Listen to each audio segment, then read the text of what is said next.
Shut up and sit down.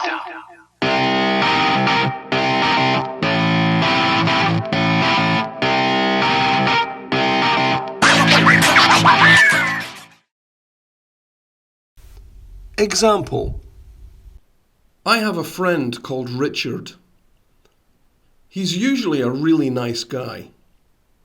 But when he gets drunk, he really pushes my buttons because he starts saying really racist and sexist things. Example. I have a friend called Richard. He's usually a really nice guy. But when he gets drunk, he really pushes my buttons because he starts saying really racist and sexist things. Shut up and sit down.